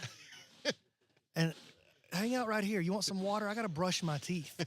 Like, that was probably my favorite part of the whole week. It's not often a legend that's just never shows happened to me. up. That was not on the bingo card, you know what I mean? I mean, similarly, I was doing my job of interviewing the athletes that were featured today, and then I just see a note from our director, Octavio, that says, Hoist is up next. And I go, I'm sorry, like the janitor Hoist? Because what is Hoist Gracie going to do? Hoist or Royce? Oh, Royce. Rolls-Royce is up next. Yeah. Copy that. Okay, good to know. That incredible moment. Keelan, what about you? Favorite moment of the week? It's got to be right now, man. After it's done, we did it.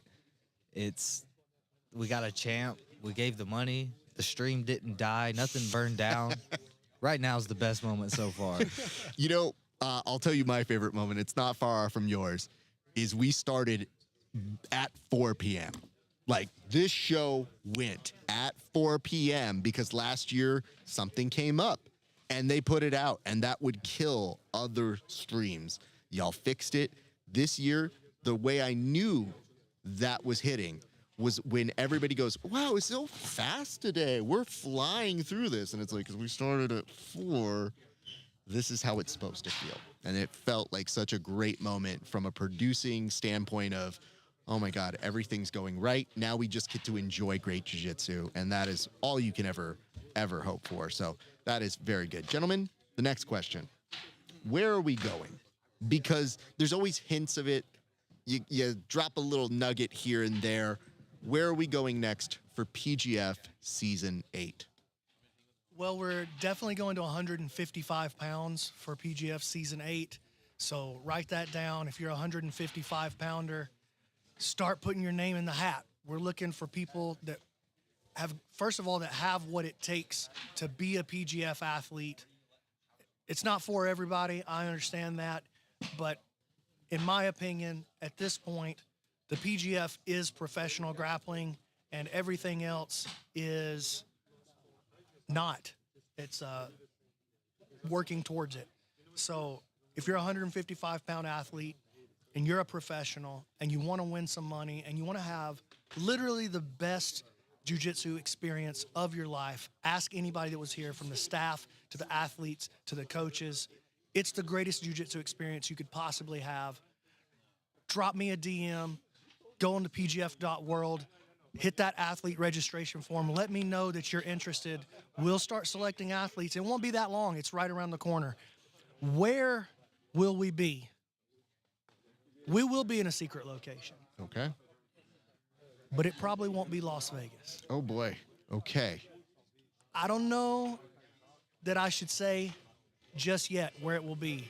Okay. But let me just say that you thought we blew your mind with Season 6. We exceeded that expectation with Season 7. Season 8 is going to blow it all out of the water. Okay. That's good to know. Vegas is very close to me, though, so I kind of like Vegas. This won't be close to you, Raph. It's going to require a little bit of sacrifice. Oh, boy. For a whole lot of reward. Oh, boy. Okay. So, your wife is going to have to miss you for probably 3 or 4 extra days. Oh, boy. Well, I think she'll be okay with that. She gets sick of me on occasion, although she has texted me a lot. It's very, very sweet. I'll see you, Kelly. But I would tell you this. I love hearing that because you know the step that we took the last big time you did this with Season 6. So I can only anticipate what that means. Gentlemen, I'm very excited about what I'm about to do next, but I'd love to give you just open time on the mic to say whatever you want to say before we go to PGF/bullpen court, a segment I think that you guys have enjoyed.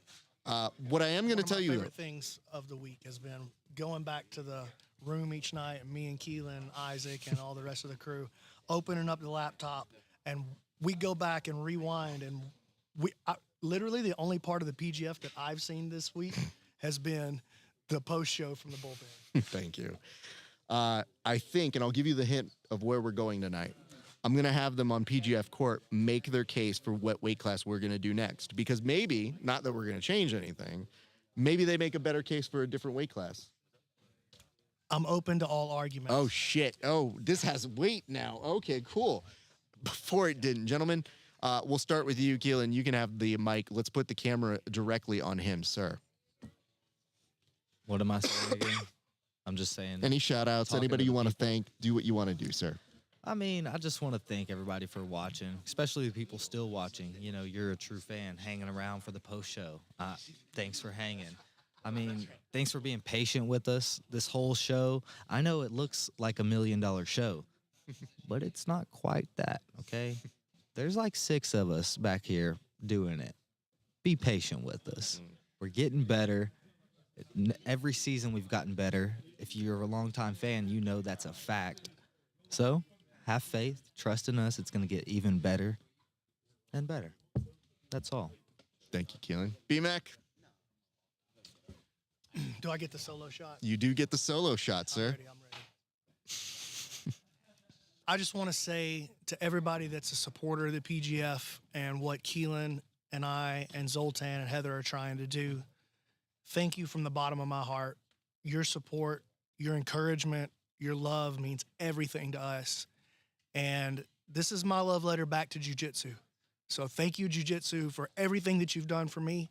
And let me continue to build something beautiful, not just for the athletes that are here now. Like, we're going to build a foundation for the athletes now to make a career and to make a living, but we're going to build a foundation for the next generation of athletes to get rich. That's the goal. We're going completely to the top. These guys are trying to be the world champions at what they do. I'm trying to be the greatest of all time at what I do, and I absolutely will hit that goal. I'm going to win. If you want to win too, jump on board. Ladies and gentlemen, your showrunner and your commish, Keelan Lawyer, Brandon McCatherine, 2 outstanding gentlemen. I don't think myself or many other people would work as hard as we do if they weren't quality people. They are quality people. Thank you so much for coming on the show. I love you, Raph. I value what you bring to this. Thank you so much, more sir. than you could possibly know. And big shout out, Isaac right there, never gets the love. Octavio never gets the love.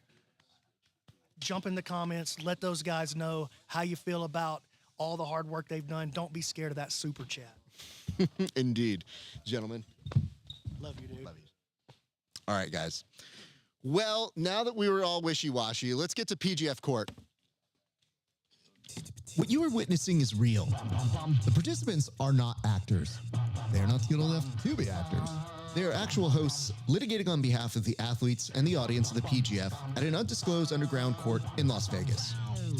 Both parties have agreed to dismiss the internet and settle their disputes here at PGF court. I don't care who. Ow. It's okay. A default, let's go. You don't win by default. Your Honor, I would like you to take note. This man was late to court. All right. Oh, he's ready? Get out of here, well, Egg. let's bring him back on. I got fired again, twice in 1 week. I'm still getting my bill. All right. Ladies and gentlemen, today on PGF Court, we are joined by the esteemed Stephen Aken. Hold on, I was going to say Bobby both of them, but sometimes I feel like that's a tricky name to say. Gentlemen, I was just informed that next year, the weight class is going to be 155 at the PGF. Or is it?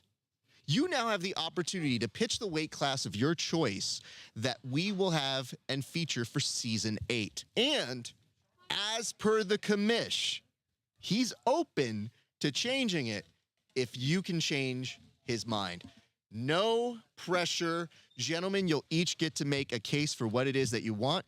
You each get 1 minute. let's start right now with Kevin Sherrill. Handsome weight. We are doing next season at handsome weight. What is handsome weight, you ask? I'm glad you asked. Thank you. You're so polite. Handsome weight is a weight agreed upon between the participants in a handsome fight, if you look it up in Merriam-Webster Dictionary. Therefore, I will arbitrate who gets in at handsome weight. There are other requirements than weight, boys. This is how you maintain the quality of the PGF. You want a quality experience, you need quality assurance. And I'm your guy for that. No further questions. That's not there was how no that question. There was no question asked. You literally just made an opening statement. So I'm still right. There are no further questions. Perfect.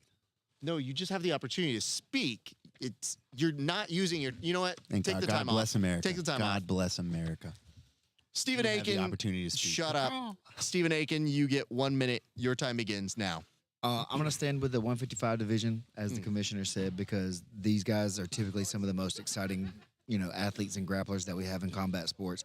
You see it in the UFC and lots of other avenues. They really come out and they put on a show because this is their chance as athletes. They don't get to make it to the NFL or to the NBA or to the other bigger kind of shows. This is the big show for those smaller weight class guys. So I'd like to see them come out here and get a chance at 155. We'll reset here a little bit lower weight class than we've done in a while, so we won't have players that we've seen in the last couple of seasons, and I think it's going to be a great show. Thank you for that. All right, Stephen Aken, you now get 1 minute of cross-examination time to deflate any part that you deem fit of Kevin Sherrill's argument. Kevin, you said that you wanted the handsome weight to be the division of choice next season, correct? Yes, sir. And then you also said that you would be the arbiter of said divisional worthiness? Absolutely. Okay. It would be my honor. Who do you owe any said rights whatsoever to the handsome crown at all? Wow. I don't owe anybody. I'm just magnanimous like that. So you came up with the whole thing all by yourself, and you started calling yourself handsome all by yourself? Unless someone can prove otherwise, yes. I can have footage brought up if we need to. Not in 25 seconds, you can't. Okay, so you're going to stand on the fact that you came up with the idea of the handsome and the handsome weight title all by yourself? Not what I said. Are you sure that's not what you said? No. No further questions. Thank you for that. All right, Kevin, you get 1 minute of cross-examination time beginning now. Steven, do you agree with the concept of momentum and continuity in a narrative and storyline? Are you familiar with it? I'm sorry? Momentum and continuity in a storyline? Yeah. Are you familiar with it? Say, like, you build with sequels, trilogies, follow-up seasons to popular, whatever. Yeah, like this was season 7. Yeah. Right. Yeah. Right. And it builds with continuity? Yes. So who among this past season, season 7, do you think could make 155? Elijah Carlton. Without dying. Was that a question?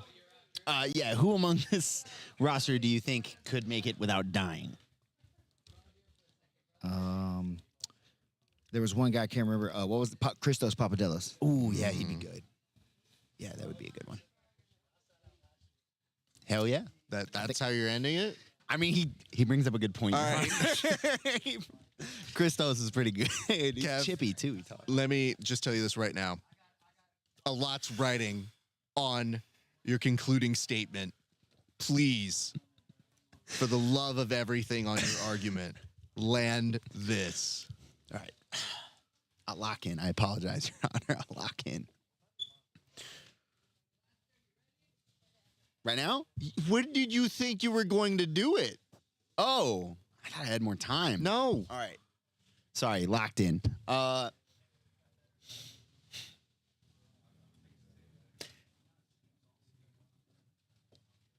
Handsome weight's a great weight, man. It's phenomenal. It's a phenomenal weight. I think it would be phenomenally interesting. I'm only going to let in people who are fan favorites. I'll let in guys like Jet Thompson as long as I'm not on the season. Travis Thomas. Throw Ryan Aken in there and see if he can smash Jet into tiny little pieces. It'll be a who's who. It'll be an all-star lineup of everyone you want, all the fans want to see, and one guy that you want to see die because it's going to be brutal. I can give the fans what they want. I can give them continuity with all of their favorites. It'll be effectively, again, just like a clip show. Have you ever played like, your time is expired. Madden with all the Hall of Famers? It's great. Stephen Aken, Let me do it. your minute begins now. So, several things I could just pick apart. First of all, 3 extra seconds. Kevin has no say whatsoever in the drafting or delegating of anyone's handsome weightness. He got that all from me. I created this. Allegedly. I started this. I called for the hair flip at the threat of death from him to continue the bit for him today, even or yesterday, when he forced himself into the season. I'm trying to Zuckerberg this man. And secondly, anyone that wants to include Jet Thompson into the handsome weight discussion, that needs to be examined. I think Jet's great at a lot of things. I don't think he's going to be our cover model if we're trying to attract a certain demographic. That's all I'm saying. Okay?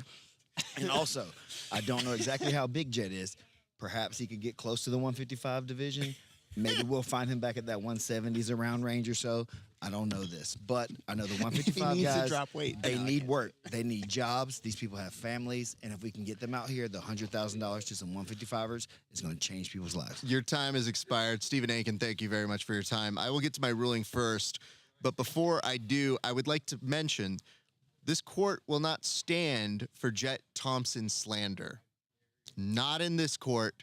He can be a handsome weight if he so is deemed it. What he cannot be allowed is to participate in the jiu-jitsu part. He can be selected. We just aren't going to do that again because yikes. And also, he's young and it doesn't even hurt him. Let's go to our actual argumentation here. Kev, you argued the weight of handsome weight. I'd like you one more time. I'm going to give you an opportunity here to define what handsome weight is. He doesn't know. Handsome weight is what handsome weight does, son. Okay. Let's mark that time when I come back to that momentarily. Stephen Aken, you actually were arguing for the 155 division. You had a great cross-examination when you were saying who was the person who did get behind that. You and I had a great discussion about that when we were both trying to figure out how much of Kevin Sherrill's brand belongs to you and how much belongs to me. You were the one to actually start it, but we trademarked it at the correct U.S. government agencies. So we both profit off of him, and we will bring you in perpetuity at some point. I want to point this out. I accept. Kevin, when you didn't start your cross-examination for 20 seconds and then proceeded to malfunction like a robot at Chuck E. Cheese that no longer works anymore, you made this so easy. I stopped writing notes. I do make it look easy, huh? That I said, this is the dumbest argument you have ever made. In no way can you beat Stephen Aken in this. Not only are we ruling for Stephen Aken, but we are pointing out that he was more efficient than Egg was at being a lawyer. So you can take that back to the PGF insiders. Congratulations. So really, I don't lose. Egg does. This isn't a competition between you guys, but I can tell you, not sure. But Stephen Aken, congratulations. Do you have any words to Kevin that might help him in the future?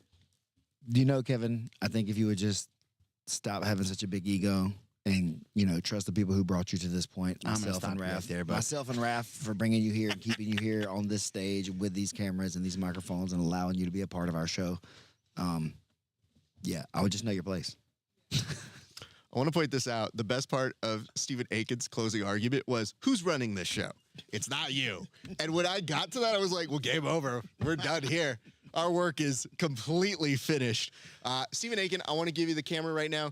Give shout-outs to anybody you want to. Let's put the camera on him, please. Shoot, man. Big thanks, obviously, to Brandon, Keelan, Zoltan, you know, Heather, all the ownership here, PGF, you guys, Octavio, Isaac, Raph, everybody but Kevin. Tim, I hope you feel better. Whoever that was that assaulted you, brother, we're going to find them. I'm not leaving town until we get this thing figured out. Definitely, like, my family and friends at home, I thank you guys, teammates, supporters, coaches, running the school while I'm not there, letting me come play with you guys for the whole week. I couldn't do it, without all that support. That's it. Centerpiece, the spokesperson, the franchise here. Such great work, sir. Thank you so much for everything that you do. Such positivity, great vibes always. We love you, and we hope that you have a great rest of your day, sir. So thank you very much for your work. I'm now going to give Kevin Sherrill an opportunity to go ahead and shout out whoever he wants to shout out. Yeah, I try to, on a genuine moment, I try to stay off the gratitude on the mic, to be real. Like, there's a Chael Sonnen rule that, like, every time someone gives you a mic, you got to skip everyone thanks their team, they thank their family, they thank their support system. He's like, don't do that. Like, that's boring. Burn it down. Do something else, whatever, anything else. But I'm going to take time to do that. Thanks to everybody back home in the American Top Team family, man, the Jacal family, Superfly. Love you guys, man. My team, the Not Bad Combat guys, it's great getting to train with everybody. It's great to have this opportunity to come out here. Thank you to RAF. Thank you to the PGF. Thank you to everything, man. Like, I live a really cool life. I get to do dope shit all the time. And every now and then you're like hanging out and, Hodger Gracie asks if you're coming to an after party and you go, what is my life, man? And it's all because of the work we put in at home, because of the opportunities I've been given by these guys, because I get to hang around dope people and meet dope people and do cool things with them. So, yeah, thanks to everybody, man. Thank you, Kevin. An incredible amount of work was done by you this week, and I feel like you really came into your own. You probably feel more comfortable here than you did on the mats, and you did pretty good this week on the mats. Ladies and gents, it's been a week. It's been a lot of fun. It's kind of sad that we've wrapped it up, but I love thinking about what's coming up next. And as BMAC told you, the next weight class, allegedly, I take that back. It's 155. I don't think we made the argument to change it. Damn, that hurts to say. Because we had a shot. We could have changed things here. But anyway, I just want to give the usual thanks, accoutrements to our facility here. The secret location has been wonderful to us, to everybody from the security guards who are giving us cheesecake bites, to our friends who came through clutch. I mean, near and dear, even dropping us like nice little hints of water here and there. We appreciate you guys. That's super nice and super amenable to all of us. So thank you to the Gelato Watto folks. Thank you. We appreciate that, especially on the last day when you could use it. I want to give special thanks to all of our friends all the way throughout. I do want to say this. This is such a big beast to do. It is incredible to watch it work, but it only works when you have the right group of people who come together and when they are supported by individuals who can fix things on the fly, whether it's giving love to sponsors like this, sponsors like our coconut water over here, sir. Grab that. If we don't have this, we don't have the show. Simple as that. And what I really want you guys to know is when we get done with this program, we hopefully get to clean it all up and do it again in the near future. But it only exists if we have you guys giving out there love, comment, support, all of that good stuff.